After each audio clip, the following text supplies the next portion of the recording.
All right, today's the day. We're doing it. Biggs is going to count down his choices for the top 10 cichlids. That's all the cichlids. Now, you guys know me. I've been doing cichlids my entire life. Trust me, this was a lot harder than I thought it was ever going to be.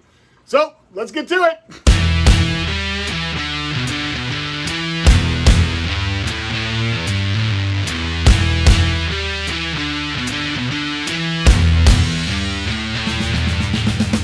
Now, you guys are going to bear with me. You got to remember, cichlids is a massive, massive family of fish. I've been a member of the American Cichlid Association for most of my life. I think I joined in like 78 or something. I was like 8 years old. That was when I went to my first convention. So I've been surrounded, and there's never been a time in my life where I have not had at least some cichlids in one of my aquariums. So, without further ado, number 10. Number 10, and trust me, number 10 was a tough one. All these fish that even if they made the list, they could have been in any certain order whatsoever. But number 10 is an outstanding cichlid from the New World, comes from Ecuador and northern Peru. You guys have probably already guessed it. It's absolutely breathtaking when you see a pair of these in color, and that is Mesoheros feste.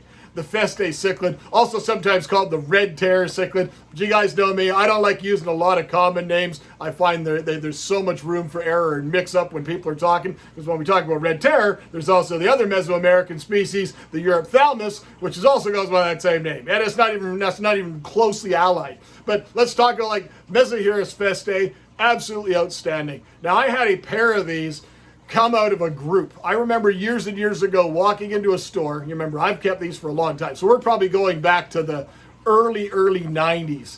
And if you guys know anything about this fish, and you got to remember, I was a kid still. I was still very young at the time. I just started working in the pet industry and stuff. So, and Central American cichlids were not, or Central and South American cichlids were not really my area of expertise whatsoever. I was still very, very much a novice.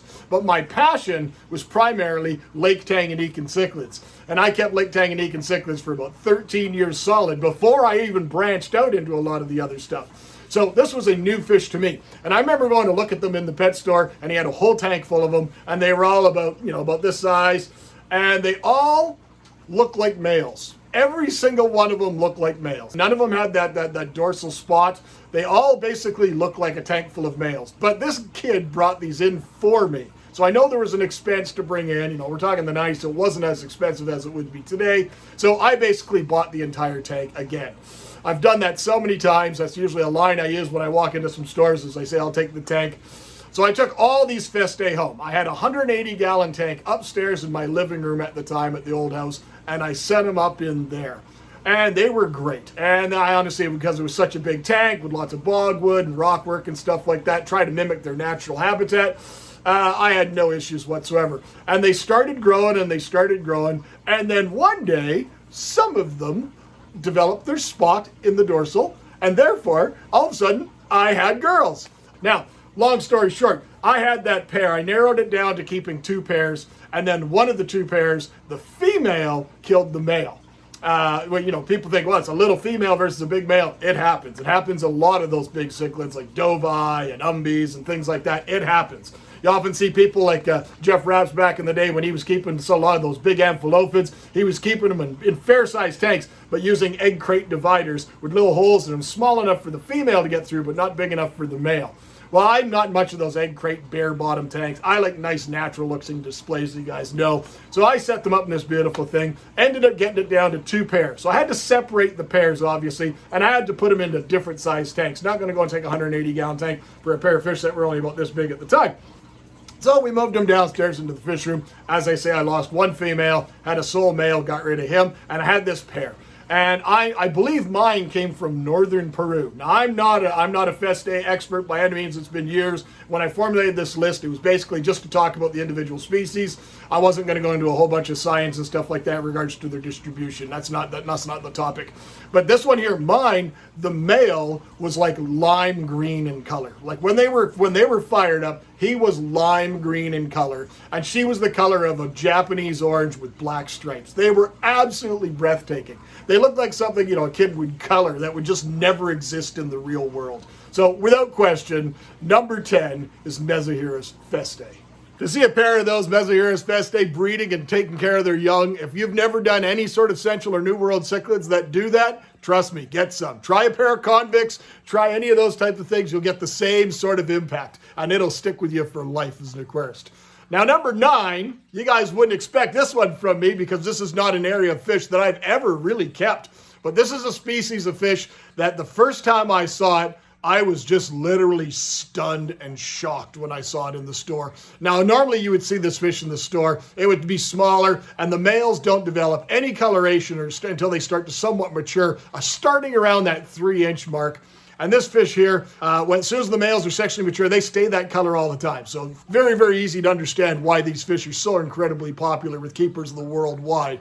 And the fish in question, so number 9, is Cyanochromis freyeri, which we've always known in the hobby as the Hap alley, the electric blue alley, the sulfur crest alley. I know that freyeri is the actual name, and in my discussion with Larry Johnson, he was the one that really brought that fish back to mind.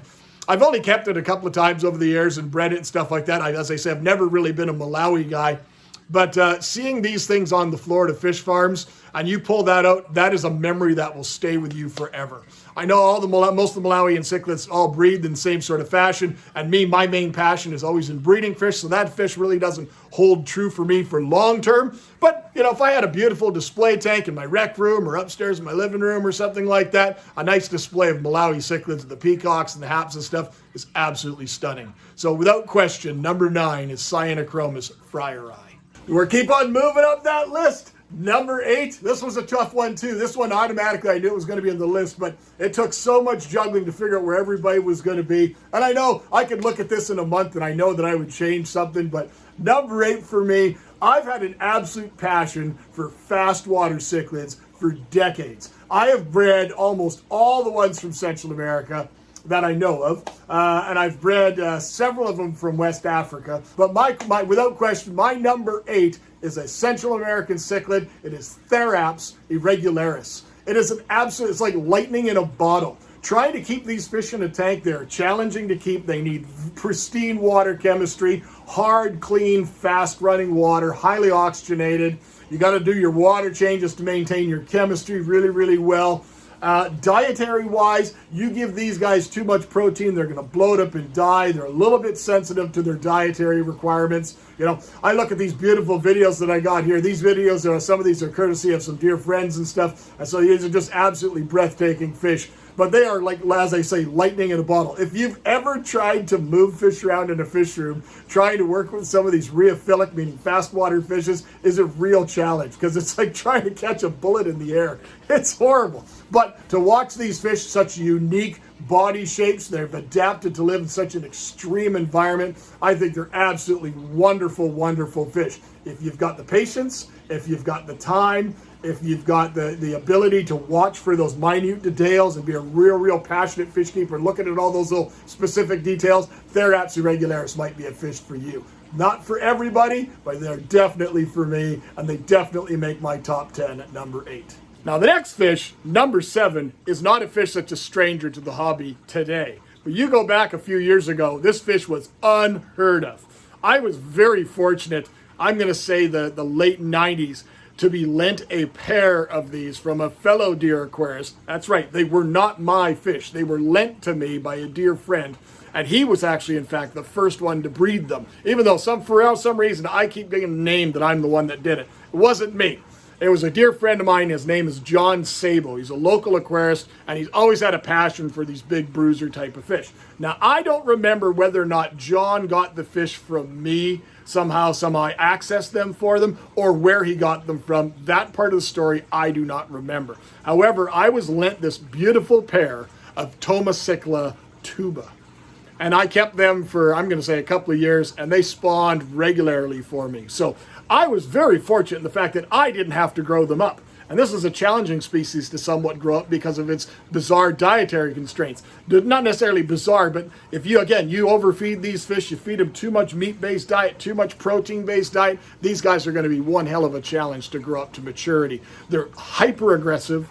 They need big tanks, highly deoxygenated water. They're extremely rheophilic. There's a dear friend, Mr. Ron Coleman, down at the University of Sacramento, California. He spent half of his life working in rivers in Costa Rica, and he knows these fish really, really well. And he's shown video in one of his presentations, and this fish lives in like class 5 rapids. And the babies, once they hatch, they can move around freely in the water column without any issue whatsoever. Meanwhile, if you're in that situation, you got to hold on for dear life.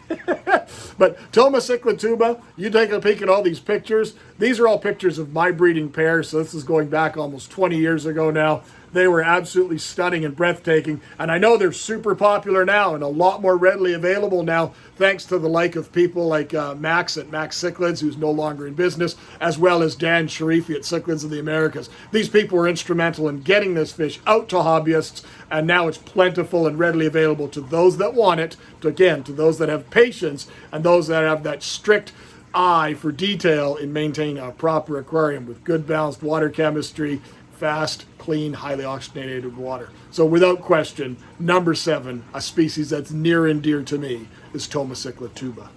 Well, that's 10, 9, 8, and 7. We're counting down and we're getting down to the nitty gritty. I want to know what you guys think about my first picks that I've shown on the list. Let me know in the comments if you guys agree with some of those submissions that I put on the list. If you don't, let me know some of the ones that I may have forgotten.